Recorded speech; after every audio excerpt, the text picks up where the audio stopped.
Good morning all of you, welcome in our classes. आप सभी का हमारी क्लास में स्वागत है, वेलकम है। So let's solve some NCERT solved NCERT exemplar problem. This is the question you have to solve and I will solve you some of the important question and I will explain you questions. Okay, let's start our today's session. Okay, so multiple choice questions. See this, first of all the multiple choice question. Our question is that which one of the following sets of phenomena would increase on rising the temperature. ये आपको चार option दिए हैं, इनमें से on increasing the rising the temperature बढ़ाने पर क्या चीज़ बढ़ेगी? Diffusion, evaporation, compression of gases, evaporation, compression of gases, solidity. So देखो इसका ऑप्शन है C, temperature. When you increase temperature, evaporation is increase rate of evaporation, उसकी रेट बढ़ेगी, डिफ्यूज़न भी बढ़ेगा एंड एक्सपांशन ऑफ गैस बढ़ेगा, गैस भी फैलने लगेगी। तो तीन इसका ऑप्शन करेक्ट है। You know that what is diffusion? Intermixing of particles is known as diffusion. Intermixing of gaseous particle is known as diffusion. Next question देखो, Seema visited a natural gas compressing unit and found that the gas can be liquefied under specific condition of temperature and pressure. सीमा है, उसने एक natural compressing unit को visit किया, उसने देखा जो कि गैस है उसको लिक्विड में कन्वर्ट कर सकते हैं अंडर स्पेशल कंडीशन लेंगे हम टेम्परेचर और प्रेशर की। While sharing her experience with friends she got confused. जब वो अपना एक्सपीरियंस अपने फ्रेंड के साथ शेयर कर रही थी, she got confuse. Help her to identify the correct set of condition.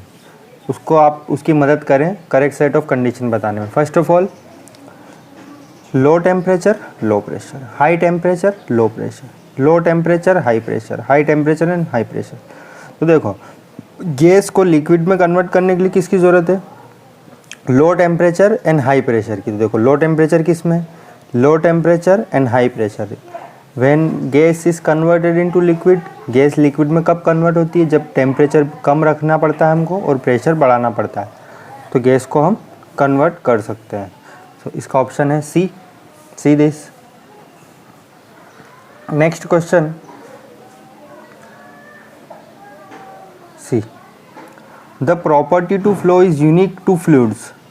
Which one of the following statement is correct? इनमें से कौन सा करेक्ट है? जो प्रॉपर्टी है फ्लो होने की फ्लूइड की, फ्लूइड किसको बोलते हैं हम? गैस और लिक्विड को फ्लूइड बोला जाता है, जो फ्लो कर सके। तो देखो only gases behave like fluid, gases and solid behave like fluid नहीं। तो गैस और लिक्विड में होता है, गैस और लिक्विड को हम फ्लूइड बोलते हैं। तो इसका ऑप्शन क्या होगा? C, gases and liquids behave like fluid. Fluid किसको बोलते हैं? Which can flow. Next question, C, during summer water kept in earthen pot become cool because of the phenomenon of. गर्मी के दिनों में पानी जो water kept in earthen pot, मटके में जो पानी भरा रहता है वो ठंडा हो जाता है। किसकी वजह से होता है ठंडा? डिफ्यूज़न, ट्रांसपीरेशन, ऑस्मोसिस और इवोपोरेशन। ठंडा क्यों होता है? Because of evaporation. इवोपोरेशन होने की वजह से water is cooled under earthen pot. Next question, see, A few substances are arranged in the increasing order of force of attraction. ये कुछ अरेंज है चीज़ें इंक्रीजिंग फोर्स ऑफ अट्रैक्शन में between their particle. Which one of the following represent A correct arrangement? इनमें से कौन सा correct है? सबसे कम किस में, फिर उससे ज़्यादा, फिर सबसे ज़्यादा किस में? तो देखो water, air, wind, air, sugar, oil, oxygen, water and sugar. देखो oxygen is gas, water is liquid and sugar is solid. तो ऑक्सीजन गैस में फोर्स ऑफ अट्रैक्शन सबसे कम होगा, so force of attraction is less in oxygen, then water में इससे ज़्यादा होगा एंड शुगर में सबसे ज़्यादा होता है। इसका ऑप्शन है correct C, correct sequence. Next question, see this, see, on converting 25 degree Celsius, 38 degree Celsius and 66 degree Celsius to Kelvin scale, the correct sequence of temperature will be. Correct sequence क्या होगा temperature का? देखो आपको kelvin में convert करना है, तो आपको करना क्या है? सिंपल, 25 प्लस 273, 38 प्लस 273 और 66 प्लस 273, इन सबको प्लस करोगे तो जो आंसर आएगा वो आपका करेक्ट होगा। तो आप इसको कर लेना खुद से, इसका ऑप्शन ए दे रखा है। Okay, next question, choose the correct statement of the following. इनमें से करेक्ट कौन सा है उसको चूज करना। देखो, conversion of solid into vapour, solid को वेपर में कन्वर्ट करना without passing through the liquid state is called vaporisation. No, it's wrong. Conversion of vapour into solid without passing through the liquid state is called sublimation, ये सही है। देखो, vapour solid को काय में कन्वर्ट करना, गैस में बिना लिक्विड स्टेट में कन्वर्ट हुए, उसको हम बोलते हैं सब्लिमेशन। तो option B is correct. Next question,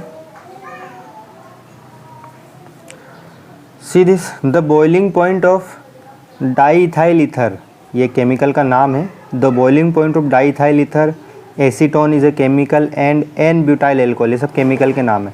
इनका बॉइलिंग पॉइंट दे रखा है 35 degree, 56 degree and 180 degree Celsius respectively. Which one of the following correctly represent there boiling point in kelvin. जो उससे पहले क्वेश्चन किया था वैसा ही क्वेश्चन है। ये सी को के में कन्वर्ट करना है, सेल्सियस को केल्विन में कन्वर्ट करना है। तो कैसे करेंगे? 35 प्लस 273 कर देंगे, इसमें 56 प्लस 273, 118 प्लस 273, जो भी आंसर आएगा वो हमारा करेक्ट आंसर होगा। Next question, which out of the following will increase the evaporation of water. Evaporation of water कब इंक्रीज होगा? मतलब इवोपोरेशन ऑफ वाटर कब इंक्रीज होगा, उसकी स्पीड कब बढ़ जाएगी पानी के भाप में बनने की? देखो, increase in temperature of water, ठीक है, टेम्परेचर बढ़ाने पर पानी जल्दी कन्वर्ट होगा वेपर में, ये सही है। डिक्रीज इन टेम्परेचर, गलत। Less expose surface area, wrong. Addition common salt water, it's wrong. इसका option A is correct. Next question, question 10 सी,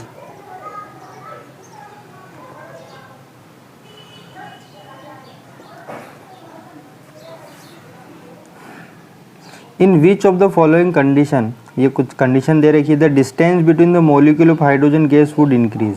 मतलब हाइड्रोजन के जो मॉलिक्यूल है उनके बीच की डिस्टेंस कब बढ़ जाएगी। ये 4 ऑप्शन दे रखे हैं और ये 4 कंडीशन दे रखी है। देखो, और ऑप्शन ये पहला दूसरा, पहला थर्ड, पहला चौथा से दूसरा तीसरा एंड दूसरा चौथा। तो आपको इनमें से चूज़ करना है, एक से ज़्यादा आंसर सही है। तो कैसे? Increasing pressure on hydrogen, pressure बढ़ाएंगे तो content in close container, it is wrong, है ना। प्रेशर बढ़ाने पे तो मॉलिक्यूल पास में आते हैं।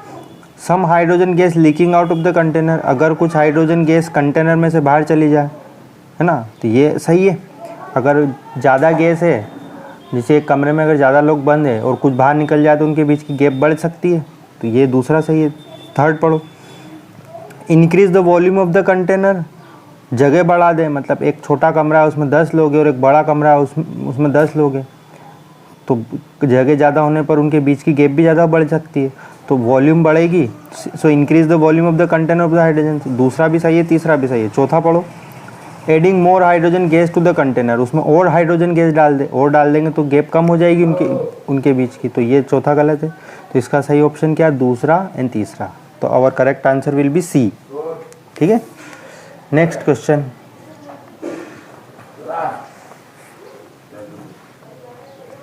सी,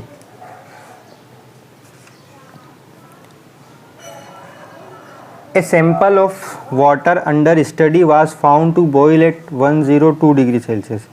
एक सैंपल है पानी का, उसका टेम्परेचर इतना है, उसका बॉईल होता है 102 डिग्री सेल्सियस पर at normal temperature and pressure. Is the water pure? क्या ये पानी प्योर है? Is the water pure? Will this water freeze at 0 degree Celsius? Comment, क्या पानी 0 डिग्री पर फ्रीज होगा? देखो, नॉर्मल जो वाटर बॉईल होता है वो 100 डिग्री सेल्सियस पर होता है। नॉर्मल जो बॉइलिंग पॉइंट होता है वाटर का, मतलब वो वेपर में कन्वर्ट होने लगता है कब? 100 डिग्री सेल्सियस पर।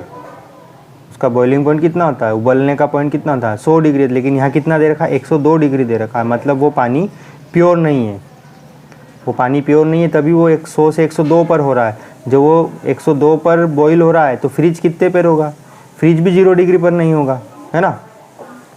तो इसका क्या है, द बॉइलिंग पॉइंट कितना होता है, प्योर वाटर इज़ 100 डिग्री, उसके अंदर कुछ घोल रखा है आपने, increase the boiling point of the liquid, अगर आप उसमें कुछ सॉल्ट वगैरह शुगर वगैरह घोल दोगे तो उसका बॉइलिंग पॉइंट इंक्रीज हो जाएगा। As the water of boil at 102 degree hence it is not pure, वो प्योर नहीं है।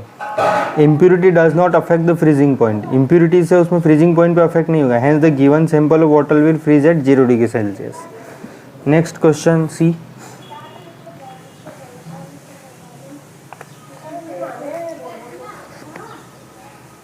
see this question, a students beat से बीकर, हीट से बीकर, एक स्टूडेंट हीट से beaker containing ice and water, एक स्टूडेंट ने क्या किया, एक बीकर को हीट करा, गर्म करा, जिसके अंदर आइस और पानी भरा हुआ है, आइस भी है और वाटर भी। He measure the temperature of the content of the beaker as a functions of type, वो टेम्परेचर को मेज़र करता है, नापता है कि कितना है, as a functions of time. Which of the following would correctly represent the result, इनमें से कौन सा करेक्टली रिप्रेजेंट करता है रिजल्ट को, justify your choice.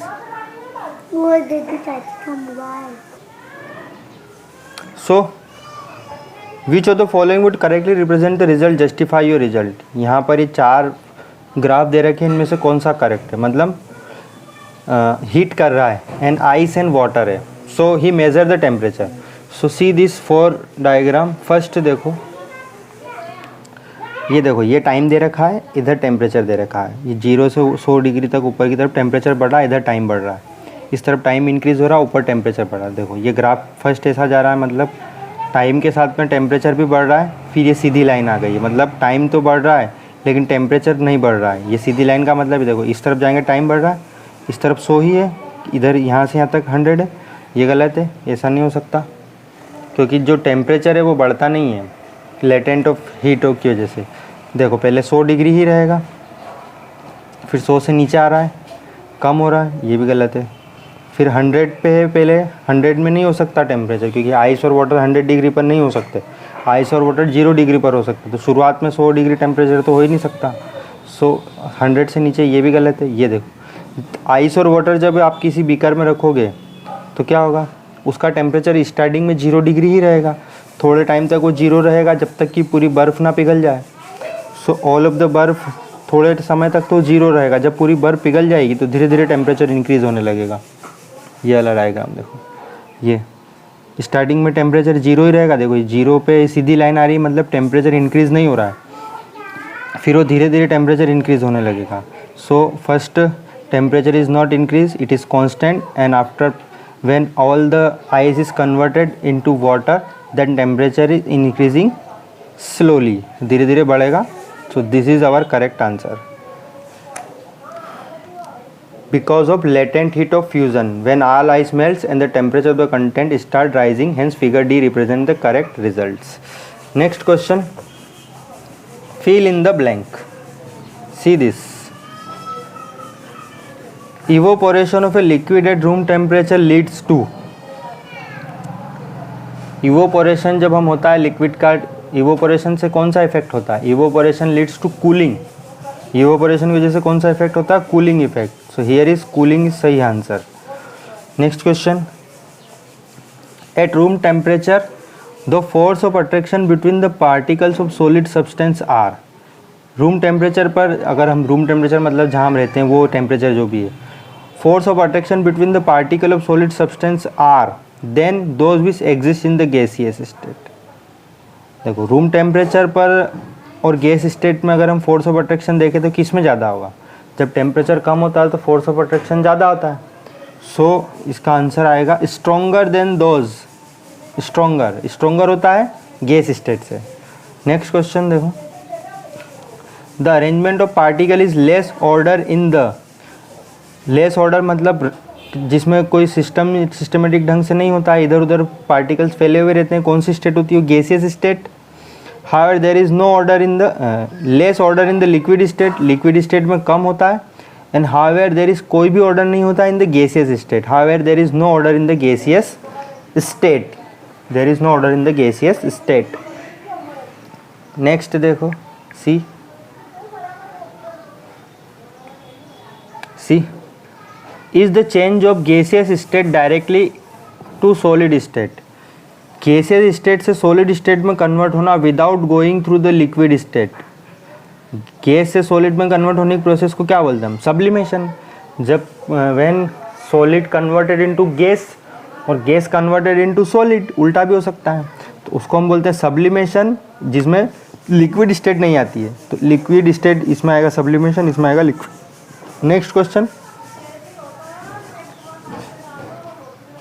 The phenomenon of change of liquid into gases, liquid से गैस में कन्वर्ट होता है स्टेट एनी टेम्परेचर, कोई भी temperature below it's boiling point, बिना उसके बॉइलिंग पॉइंट के क्या बोलते हैं हम उसको, इवोपोरेशन। तो here answer will B evaporation. Okay, so this is fill in the blanks. Next question, match the physical quantities given in the column A to their SI unit given in the column. match the column करना। देखो pressure, pressure को हम काय में देखते हैं वो आपको बताना, प्रेशर मेजर्स इन पास्कल, इसका आंसर आएगा पास्कल। टेम्परेचर को काय में देख, SI यूनिट बताना है आपको, है ना। प्रेशर को देखने की और भी यूनिट होती है, ATM होता है, बार होता है, but SI unit will be pascal. Temperature, temperature measures in kelvin, Celsius में भी देखते हैं, फ़ारेनहाइट में भी देखते हैं, but temperature the SI unit of the temperature is kelvin. Density, density को काय में देखते हैं, डेंसिटी क्या होता है, मास बाय वॉल्यूम, तो मास को हम देखते हैं किलोग्राम में, और वॉल्यूम को काय में देखते हैं, क्यूबिक मीटर में। सो आंसर इसका 4/5 मास। वज़न को काय में देखते हैं हम, मास को किलोग्राम में, वॉल्यूम को काय में देखते हैं हम, क्यूबिक मीटर में। सो हियर इज द सही answer. Last, today's last question, question 15 see, the non SI and SI units of some physical quantities are given in column A. SI और नॉन SI दोनों दे रखी है column A and B में। Match the unit belonging to the same physical quantity, physical quantity को match करना है। मैंने बताया डिग्री सेल्सियस के लिए टेम्परेचर होता है, तो टेम्परेचर के लिए और क्या यूज़ करते हैं हम, केल्विन, तो यहाँ पे केल्विन आ जाएगा, है ना। केल्विन भी होता है ना टेम्परेचर के लिए, तो डिग्री सेल्सियस भी होता है, केल्विन भी होता है। सेंटीमीटर, सेंटीमीटर लेंथ के लिए, लेंथ को हम और काय में देखते हैं, मीटर में, मीटर में भी देख सकते हैं ना लेंथ को। ग्राम पर centimetre cube, this is density, density को हम ग्राम में भी देख सकते हैं, ग्राम पर सेंटीमीटर क्यूब में देखते हैं, और काय में देख सकते हैं, kilogram per metre. Bar, bar is used for pressure, pressure is also for pascal. Milligram, gram means mass, mass को हम काय में देखते हैं, और किलो में, तो here answer will B kilogram, तो इसका आंसर आएगा kilogram. Next, osmosis is special kind of diffusion. Osmosis जो होता है वो एक स्पेशल तरह का डिफ्यूजन होता है। सो इसके ऊपर कमेंट करना है, आप कमेंट करेंगे। देखो ऑस्मोसिस क्या होता है, movement of particle from low concentration to higher concentration, particles का मूवमेंट करना। लो कंसंट्रेशन से higher concentration is responsible for diffusion in liquids and gaseous. What is diffusion, intermixing of particle, particle जब intermix हो जाते हैं उसको बोलते हैं हम। तो लो कंसंट्रेशन से हाई कंसंट्रेशन की जब तरफ मूव करते हैं तो उसको ऑस्मोसिस बोलते हैं in the case of liquid.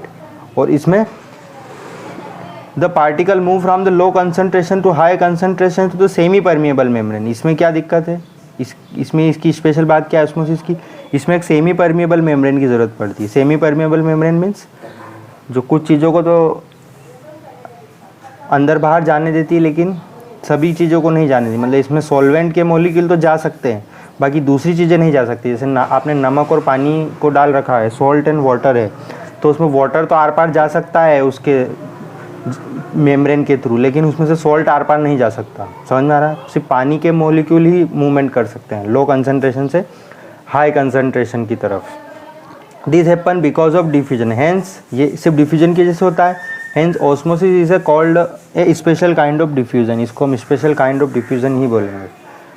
So okay, बाकी के क्वेश्चन हम नेक्स्ट सेशन में डिस्कस करेंगे. So whatever we learn please write it on your notebook. जो भी क्वेश्चन आपको कराए गए हैं, जितने भी एनसीईआरटी में दिए हुए हैं, ये भी एनसीईआरटी के क्वेश्चन है, इसको भी लिखें. एंड ये जो क्वेश्चन है इनका मैं पीडीएफ आपको सेंड कर दूंगा. उस पीडीएफ से आप इन क्वेश्चंस को लिखें और आंसर भी मैं सेंड कर दूंगा आपको. उसको कॉपी में नोट डाउन कर लेना. ओके. सो आज के लिए इतना ही. Today is enough for today's class is enough for today. Okay. So bye bye. Thank you.